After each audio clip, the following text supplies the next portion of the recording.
আপনাদেরকে আজকে আমি শিখাবো কিভাবে আমার এবং আপনার অন্তরকে আমরা শয়তানের গোলামি থেকে, শয়তানের দাসত্ব থেকে, শয়তানের অনুসরণ থেকে কিভাবে আমরা বের হয়ে আসতে পারি। তার আগে দেখেন এই তাজকিয়াতুন নাফসের গুরুত্ব সম্পর্কে আল্লাহ সুবহানাহু ওয়া তাআলা কি বলছেন, রাসূল সাল্লাল্লাহু আলাইহি ওয়াসাল্লাম কি বলছেন। আল্লাহ সুবহানাহু ওয়া তাআলা পবিত্র কোরআন মাজিদে বলছেন, কাদ আফলাহা মান তাযাক্কা, ওই ব্যক্তি সফল কাম, সাকসেসফুল, যে তার নিজের আত্মাকে পরিশুদ্ধ করেছে। যাক্কাহা ওয়া কাদ খাবা মান দাসাহা, ওই ব্যক্তি সাকসেসফুল, সফল কাম, যে তার নিজের আত্মাকে পরিশুদ্ধ করেছে। আর ওই ব্যক্তি ধ্বংস হয়ে গেল, ওই ব্যক্তি ক্ষতিগ্রস্ত হলো যে তার আত্মাকে কুলুষিত করেছে, নোংরা করেছে, ময়লা যুক্ত করেছে, অপবিত্র করেছে, ওই ব্যক্তি ধ্বংস হয়ে গেল। এগুলোতে আল্লাহ সুবহানাহু ওয়া তাআলা আত্মার পরিষ্কার পরিচ্ছন্নতা, বিশুদ্ধতার উপর গুরুত্ব দিয়েছেন। এবার দেখেন রাসূলুল্লাহ সাল্লাল্লাহু আলাইহি ওয়াসাল্লাম কি বলছেন, আলা ইন্না ফিল জাসাদে মুদগাতুন, শোনো দুনিয়ার মানুষ, এই পুরো শরীরের মধ্যে প্রত্যেকটা অঙ্গ যদি সেনাবাহিনীর সদস্য হয়, তাহলে গোটা সেনাবাহিনীর প্রধান সেনাপতি হচ্ছে এই অন্তর। এর ভিতরে একটা গোস্তপিণ্ড আছে, এই গোস্তপিণ্ড হচ্ছে সেনাপতি। এ যা অর্ডার দিবে হাত তাই করবে, মাথা তাই করবে, চোখ নাক মুখ তাই করবে, পা তাই করবে। অতএব ফাইন সলহাত, যদি এই গোস্তপিণ্ড, এই অন্তর, এই মন, এই হৃদয় ঠিক করা যায়, পরিষ্কার পরিচ্ছন্ন করা যায়, প্রশিক্ষণ দিয়ে লাইনে তোলা যায়, বাকি অঙ্গ প্রত্যঙ্গ অটোমেটিক ঠিক হয়ে যাবে। আর এটাকে যদি কোনোদিন ঠিক না করা যায়, বাকি অঙ্গ প্রত্যঙ্গকে কোনোদিন ঠিক করা সম্ভব নয়। এই জন্য রাসূলুল্লাহ সাল্লাল্লাহু আলাইহি ওয়াসাল্লাম বলেছেন, ইন্নাত তাকওয়া হাহুনা, দুনিয়ার মানুষ পরহেজগারিতা, তাকওয়া এখানে। দুনিয়ার মানুষ আর তাকওয়া হাহুনা, তাকওয়া এবং পরহেজগারিতা এখানে। ইন্নাল্লাহা লা ইয়ানজুরু ইলা জাসাদিকুম ওয়ালা ইলা আমালিকুম, আল্লাহ তোমাদের চেহারা দেখবেন না, তোমাদের আমল দেখবেন না, বাল ইয়ানজুরু ইলা কুলুবিকুম, তোমাদের অন্তর দেখবেন কেমন ছিল। এই জন্য আল্লাহ সুবহানাহু ওয়া তাআলা অন্তরের কথা বলতে গিয়ে বলেছেন যে এদের চোখ নাক কান এগুলো অন্ধ নয়, ওয়ালাকিন, বরং অন্ধ তাদের অন্তর, তাদের হৃদয়। খাতামাল্লাহু আলা কুলুবিহিম, তাদের হৃদয়কে আল্লাহ সুবহানাহু ওয়া তাআলা তালাবদ্ধ করে দিয়েছেন, মোহর মেরে দিয়েছেন। বালা আলা কুলুবিহিম আকফালুন, তাদের হৃদয়ে তালা মারা আছে, মোহর মারা আছে। এই প্রত্যেকটা আয়াতে আল্লাহ সুবহানাহু ওয়া তাআলা অন্তরের কথা বলেছেন, হেদায়েতের জন্য, সঠিক পথ পাওয়ার জন্য, পথ ভ্রষ্টতার জন্য, সকল কিছুর জন্য আল্লাহ এবং তার রাসূল আমাদের এই হৃদয়, এই অন্তর, এই মনের কথা বলেছেন। তাহলে সব কিছু এটার উপর নির্ভর করছে। অতএব এটাকে পরিষ্কার করা, পরিচ্ছন্ন করা, প্রশিক্ষণ দেওয়াই হচ্ছে সিরাতে মুস্তাকিমে চলার একমাত্র নাজাত পাওয়ার রাস্তা। সম্মানিত উপস্থিতি, আমরা কিভাবে আমাদের অন্তরকে পরিষ্কার পরিচ্ছন্ন করব, পরিশুদ্ধ করব? প্রথম কাজ, শয়তানের কবল থেকে বেঁচে হৃদয়কে পরিষ্কার এবং পরিচ্ছন্ন করার জন্য প্রথম কাজ তাওহীদ। প্রত্যেক মানুষের অন্তরের সবচেয়ে বড় সমস্যা হচ্ছে অন্তর ভীত, অন্তর সন্ত্রস্ত। সবচেয়ে বড় সমস্যা হচ্ছে অন্তর দাসত্ব পছন্দ করে, অন্তর গোলামি পছন্দ করে। প্রত্যেক মানুষের অন্তর, প্রত্যেকটা মানুষের অন্তর দাসত্ব গোলামি পছন্দ করে।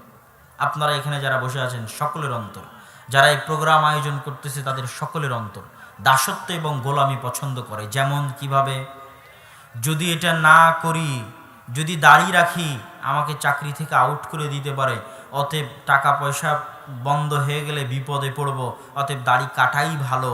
এটা কিসের দাসত্ব? টাকার দাসত্ব। কিসের দাসত্ব? টাকার দাসত্ব। টাকার কাছে অন্তর দুর্বল হয়ে গেল, ভয় পেয়ে গেল। এত সন্তান যদি হয় কেমনে খাওয়াবো? টাকার দাসত্ব, ভয় পেয়ে গেল হৃদয়। ইন্নাল ইনসানা খুলিকা হালুআ, মন ভয় পেয়ে গেছে। এর বাইরেও যখন আপনি বিড়ি সিগারেট ছাড়া চলতে পারছেন না, মদ জুয়া ছাড়া চলতে পারছেন না, মোবাইল ছাড়া চলতে পারছেন না, ফেসবুক, ইউটিউব, টুইটার, ভিডিও গেমে ঘন্টার পর ঘন্টা সময় পার করে দিচ্ছেন, তাহলে প্রত্যেকটাই হচ্ছে দাসত্বের জিঞ্জির। যে ভিডিও গেমে আপনি আসক্ত, ওই ভিডিও গেম আপনার ব্রেনে দাসত্বের জিঞ্জির পরিয়েছে, আপনার মনে দাসত্বের জিঞ্জির পরিয়েছে। আপনি যেই মাদকতা, যেই বিড়ি সিগারেটে আসক্ত, ওই বিড়ি সিগারেট আপনার পায়ে, আপনার হাতে, আপনার হৃদয়ে, আপনার ব্রেনে গোলামির জিঞ্জির পরিয়েছে।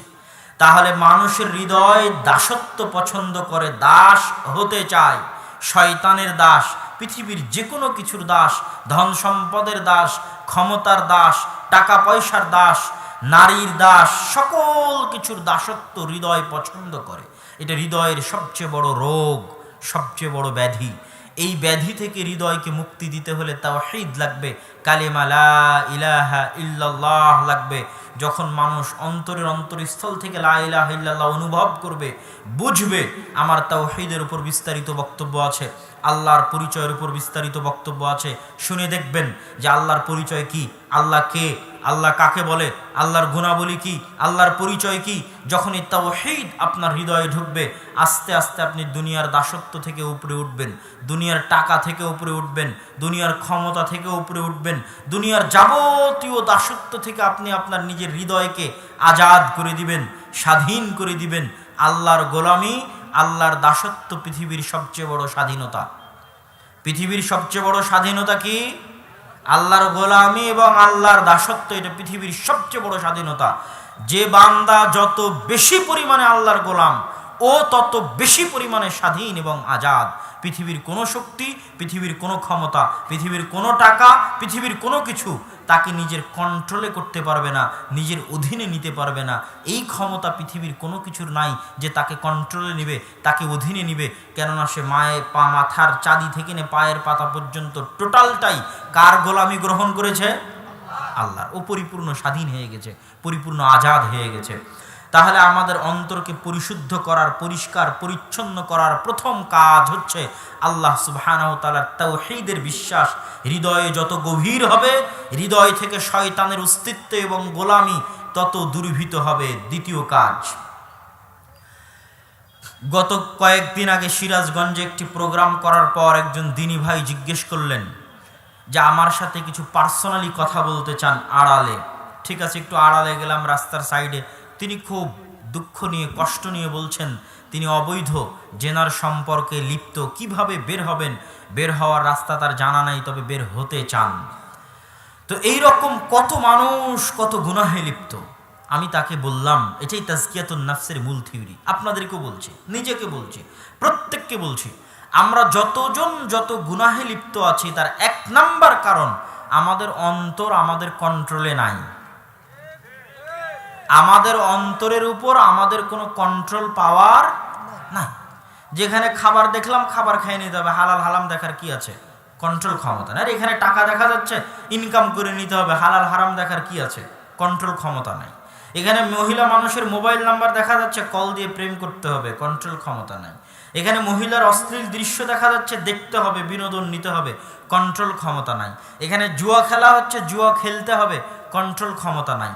তাহলে প্রত্যেকটা ধাপে ধাপে শয়তান আমাকে যা বলছে বিনা দ্বিধায়, বিনা চিন্তায়, যেখানে মুখ লাগাতে বলছে, যেখানে যা করতে বলছে, আমি শুধু তার দাসত্ব মেনে তাই করতেছি। আমার হৃদয়ের উপর আমার নিজস্ব কোনো কন্ট্রোল ক্ষমতা নেই।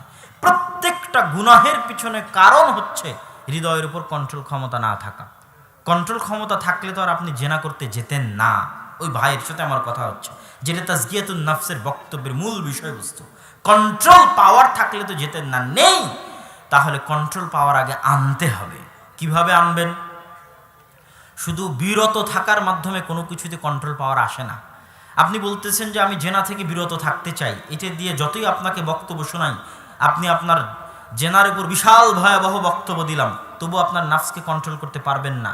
কেননা ও এখনো প্রশিক্ষিত হয়নি কন্ট্রোল হওয়ার জন্য। কন্ট্রোল হওয়ার জন্য প্রশিক্ষণ লাগে।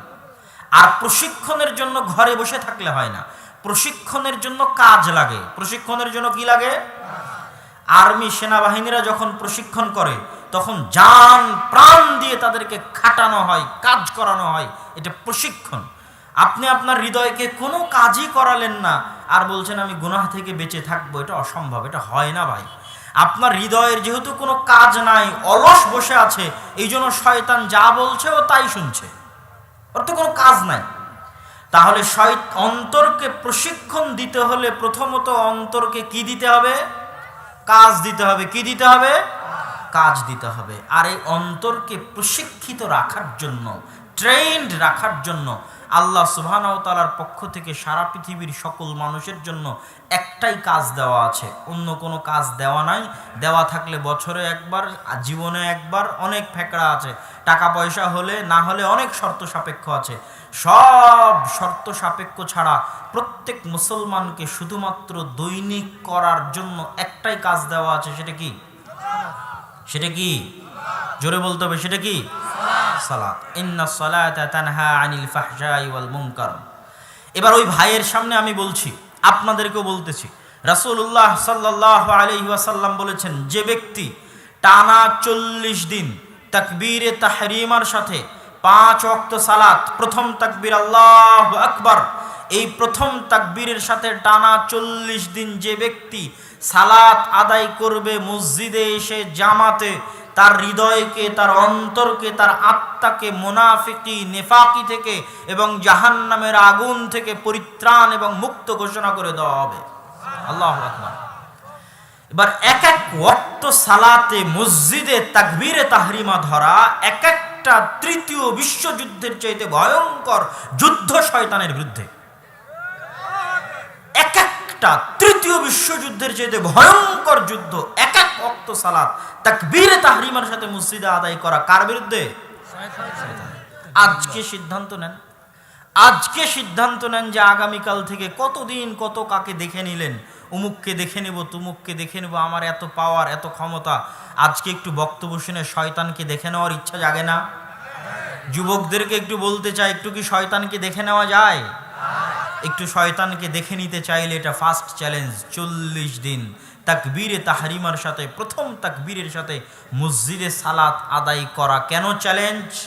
প্রথম যখন আপনি আজকে যদি সিদ্ধান্ত নেন আগামীকাল যেতে চাচ্ছেন মসজিদে তাকবীরে তাহরিমার সাথে সালাত আদায়ের জন্য, যাওয়ার সিদ্ধান্ত নেওয়ার পর থেকে নিয়ে তাকবীরে তাহরিমা পাওয়ার আগ পর্যন্ত যেন আপনি না পান, এই মর্মে কত রকমের কাজ, কত রকমের চিন্তা, কত রকমের বাধা, কত রকমের ওয়াসওয়াসা আপনার সামনে, আপনার ব্রেনে পেশ করা যায়, তার সকল সিস্টেম শয়তানের জানা আছে। এবং শয়তান শুধু অন্তরে কথা দেওয়ার মাধ্যমে করবে না, মানুষ পাঠানোর মাধ্যমেও করবে। শায়াতিনাল ইনসি ওয়াল জিন্নি। আপনার এক বন্ধুর অন্তরে কথা দিয়ে দিবে, যা এখন তাড়াতাড়ি তোর বন্ধুর কাছে কোন একটা জরুরি কথা ছিল, ভুলে গেছিল, ওটা বলে আয়। তোর বন্ধু তো আর জানে না, হঠাৎ মনে পড়লো আরে যেতে হবে তো তাড়াতাড়ি, ওর কাছে গিয়ে বলছে বন্ধু 10 দিন থেকে এই কাজটা বাকি ছিল, এক্ষুনি করতে হবে, তাড়াতাড়ি বের হ। ও সিদ্ধান্ত নিয়েছিল জামাতে যাবে। তাহলে সব শয়তান শুধু অন্তরে কথা দেয় না, শায়াতিনাল ইনসি ওয়াল জিন্নি, যে আপনাকে এসে বলতেছে চলো কাজটা জরুরি, ও একটা শয়তান। রাসূল সাল্লাল্লাহু আলাইহি ওয়াসাল্লাম আল্লাহ সুবহানাহু ওয়া তাআলার বাণী অনুযায়ী। তাহলে এক এক ওয়াক্ত সালাত এক একটা তৃতীয় বিশ্বযুদ্ধের চেয়ে ভয়ঙ্কর। এবার আপনি একটা যুদ্ধে জিতলেন তথা এক ওয়াক্ত সালাত আদায় করলেন, পরের যুদ্ধে যে জিতবেন এর কোনো গ্যারান্টি আছে? পরের যুদ্ধে আবার হেরে গেলেন। তাহলে কোনো মুসলমান, কোনো যুবক যদি মনে করে এরা কত দল, কত রাজনীতি, কত পাওয়ার, কত ক্ষমতা, কত টাকা পয়সা ইনকাম, জীবনে তো অনেক কিছু করে নিলেন, একটু শয়তানকে যদি পরাজিত করার ইচ্ছা জাগে টানা, তাহলে টানা 40 দিন 5 ওয়াক্ত সালাত সমান 200 ওয়াক্ত সালাত। কত ওয়াক্ত সালাত? 200 ওয়াক্ত সালাত যদি পরস্পর বিরতিহীন ভাবে, বিরতি সহ নয়, বিরতিহীন ভাবে, বিরতি দিলেই তো বিপদে পড়ে গেলেন, শয়তান সাকসেসফুল হয়ে গেল।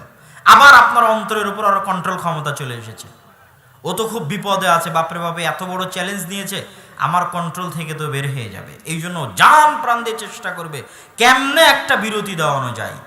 টানা 40 দিন বিরতিহীন ভাবে তাকবীরে তাহরিমার সাথে 5 ওয়াক্ত সালাত আদায় করা মানে 200টা যুদ্ধে পরস্পর লাগাতার বিরতিহীন ভাবে শয়তানকে 200টা তৃতীয় বিশ্বযুদ্ধের চাইতে ভয়ঙ্কর যুদ্ধে পরাজিত করা। 200টা পর পর 200টা পর পর তৃতীয় বিশ্বযুদ্ধের চাইতে ভয়ঙ্কর যুদ্ধে কাকে পরাজিত করা? এবার যদি পর পর 200 বার শয়তানকে পরাজিত করে ফেলেন, এবার আপনার অন্তরের উপর আপনার নিজের কিছু কন্ট্রোল প্রতিষ্ঠা হয়েছে। আলহামদুলিল্লাহ বলেন। আর যদি না পারেন তাহলে এখনো অন্তর কার কন্ট্রোলে আছে? এখনো শয়তান যা বলছে আপনি তাই শুনতেছেন, সবাই, আমি আপনি সবাই। কিন্তু যখন এই চ্যালেঞ্জে একবার জিতে যাবেন, তখন শয়তানের জন্য কঠিন হবে। যে কাজের কথাই বলুক না কেন, আপনার অন্তর প্রশিক্ষিত হয়ে গেছে, ও শয়তানের বিরুদ্ধে যুদ্ধ করা শিখে গেছে। ও কোশ্চেন উঠাবে, প্রশ্ন উঠাবে, আমার কি এটা করা ঠিক, আমার কি এটা করা উচিত। ও আর একদম অন্ধের মতো করতে থাকবে না। কেন? ও শয়তানের বিরুদ্ধে যুদ্ধ করা শিখে গেছে। তাহলে শয়তানের বিরুদ্ধে যুদ্ধ এবং তাজকিয়াতুন নাফস, অন্তরকে শয়তানের কবল থেকে বাঁচানোর জন্য দ্বিতীয় বড় কাজ কি? প্রথম চ্যালেঞ্জ যুবকদের জন্য, অন্তত নিম্নপক্ষে কয়দিন? 40 দিন তাকবীরে তাহরিমার সাথে সালাত আদায় করতে হবে। কোথায় গিয়ে? জামাতে, মসজিদে গিয়ে। আল্লাহ সুবহানাহু ওয়া তাআলা আমাদের সবাইকে তৌফিক দিক, আল্লাহুম্মা আমিন।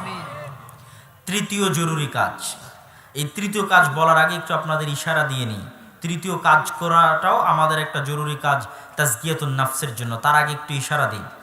এই সালাতের মতো ইসলামের যত হুকুম আহকাম আছে, সব হুকুম আহকাম মূলত আমাদের আত্মাকে পরিষ্কার রাখার জন্য দেওয়া হয়েছে। প্রত্যেকটা হুকুম আহকাম, যেমন সিয়াম, রমাজান মাসে একবার আসবে, এটাও হৃদয়কে প্রশিক্ষণ দেয়, না খাওয়া হবে না, না গুনাহ করা হবে না, 30 দিন চ্যালেঞ্জ, খেও না, গুনাহ করিও না।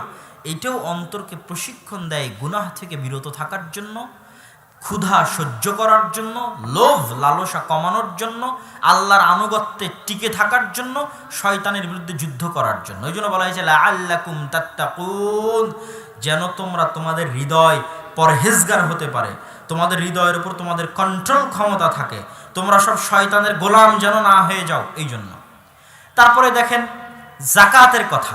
জাকাতের ক্ষেত্রে আল্লাহ সুবহানাহু ওয়া তাআলা বলছেন, যারা জাকাত দিল তারা তাদের হৃদয়কে পরিষ্কার করলো। জাকাত দিলাম টাকা দিয়ে, হৃদয় পরিষ্কার হয় কেমনে?